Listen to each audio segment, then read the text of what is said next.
ግሬ ለምን በራሴ አዞርሻለሁ በማለት ሊመታት ሲሄድ ወልከርም እጁን ጨምድዶት ይኸውልህ የኔን ሴት ትነካትና እጅን ሰባብርልሃለሁ በማለት አሽቀንጥሮ ወረወረው።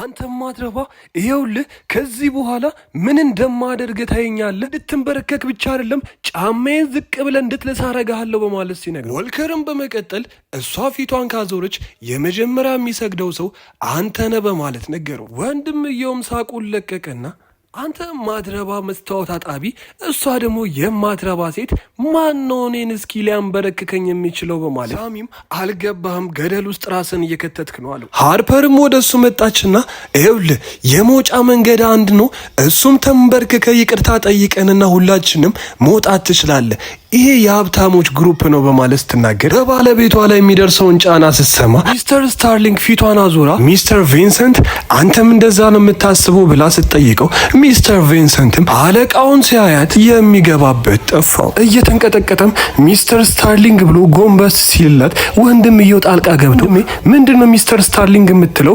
ወንድሜ ሲመጣ በርከካችሁ እንኳን የመዳን እድል እንደሌላችሁ ነግሬያችሁ ነበረ። ሃርፐርም በመቀጠል ሚስተር ቪፒ እዚህ ሲመጣ ቅርታ እንኳን ብትሉ እንደማትተርፉ ነግሬያችሁ ነበር ስትል እናትየውን በመቀጠል እንደዚህ አይነት ስነ ስርዓት አልባ የሆኑ ሰዎች ትምህርት ካልተሰጣቸው መቼም ሊማሩ አይችልም። ሚስተር ወልከልም እውነት አሁን የገባኝ ሰው የራሱን ጉድጓድ ይቆፍራል ሲባል በማለት ሲናገር ወንድምየውም ይኸውልህ ከዚህ በኋላ መሬት ላይ አይደለም የምትንበረከከው እዚህ መስታወት ላይ በእግር ተንበርክከ ይቅርታ ጠይቀን በማለት አንባረቀበት። እናትየውም ቶሎ ብለህ እዚህ ብርጭቆ ላይ ተንበርከክ ስትል ሃርፐርን በመቀጠል አሁን ቪፒ ፊት ለፊት ተንበርከኩ ስትላቸው ኤሌኖር ስታርሊንግም ልንበርከክ እንደ ቪንሰንት ስትለው ኧረ በፍጹም እኔ ልንበርከክልሽ አለ። ወንድምየውም ምንድነው ወንድሜ እንደዚህ የዋህ የምትሆነው? እናንተ ቆማችሁ አቱኝ አሁን ነው ተንበርከኩ፣ ያለዚያ ግን በራሴ አንበረከካችኋለሁ በማለት 5 4 3 2 1 ብሎ ሳይጨርስ ወንድምየው ከኋላ በእርግጫ ገፍትሮ ጣለው። አንተ ተምች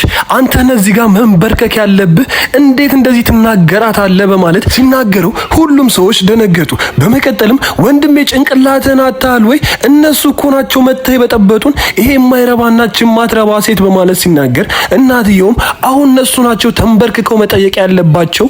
ቪንሴንትም እሱ ብቻ አይደለም መጠየቅ ያለበት ሁላችሁም ተንበርከካችሁ እሷን ይቅርታ መጠየቅ አለባችሁ፣ ያለዚያ ግን አንቺም የዲዛይን ዳይሬክተርነትሽን ስራሽን ታጫለሽ በማለት ሲናገራት ሚስተር ስታርሊንግ እኮ ቃሏን ሰጥታኛለች ስራዬን እኔ አላጣም ስትል ይሄው ቀጥታ ከሷ ስሚ በማለት ነገራት። ኤሌኖርም በመቀጠል እባክህ ስጦታውን ስጠኝና እኔ ለባለቤቴ በራሴ እጅ ነው መስጠት የምፈልገው ብላ ስትጠይቀው እሺ ሚስተር ስታርሊንግ ብሎ ሲሰጣት ይሄማ የልጅ ስጦታ ነው